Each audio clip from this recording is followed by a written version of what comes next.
Black hole. Black hole का नाम सुनते ही हमारे दिमाग में ऐसे दानों का ख्याल आता है जिसका जन्म केवल विनाश के लिए किया गया हो।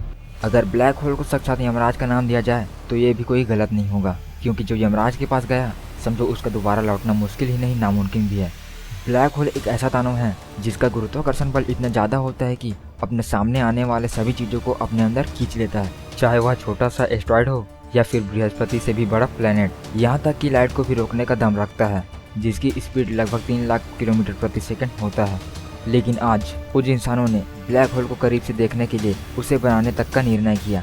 आप सभी लोग तो जानते ही हैं कि इंसान एक ऐसा जीव है जो हर समय नई नई चीज़ों को जानने और नई नई चीज़ों को खोज करने में हमेशा लगा रहता है, और उसी उत्सुकता के कारण इंसान आज यहाँ तक पहुँच चुका है। इंसान हमेशा से कुछ ऐसा करता आ रहा है जिससे वह स्वयं को और अपने साथ संपूर्ण पृथ्वीवासियों को भी दुविधा में डाल देता है।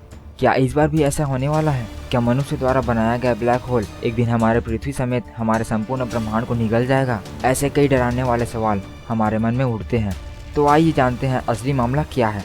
सन 1974 के समय में महान वैज्ञानिक स्टीफन हॉकिंग ने अपने सिद्धांत में बताया कि ब्लैक होल भी रोशनी उत्सर्जित करती है। इसी सिद्धांत को सही साबित करने के लिए इसराइल के एक टेक्नियन टेक्नोलॉजी रिसर्च सेंटर में टेस्ट किया गया, लेकिन कई बार हार और 97,000 बार किए गए प्रयासों के बाद सफलता प्राप्त हुई। एक्सपेरिमेंट सफल हुआ और स्टीफन हॉकिंग का सिद्धांत भी सही साबित हुआ। अब ये सवाल उठता है कि इसे इंसानों ने बनाया तो बनाया कैसे? इसे बनाने के लिए वैज्ञानिकों ने रूबिडियम के 8000 एटम्स को 0 पर ठंडा करके लेजर बीम की मदद से एक ब्लैक होल बनाया।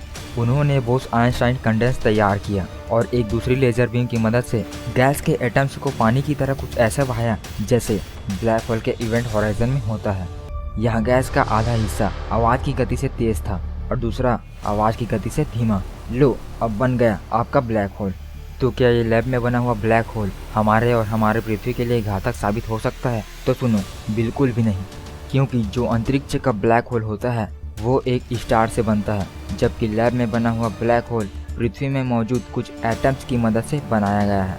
तो लैब में बना हुआ ब्लैक होल उतना एनर्जी और ग्रेविटी नहीं जनरेट कर पाएगा जितना कि अंतरिक्ष के ब्लैक होल का होता है, तो डरने की कोई बात ही नहीं है। तो यह था ब्लैक होल बनाने का तरीका। मुझे तो तरीका जानने के बाद भी कुछ समझ में नहीं आया कि ब्लैक होल कैसे बनता है। अगर आपको ये तरीका समझ में आया तो हमें कमेंट में ज़रूर बताइए।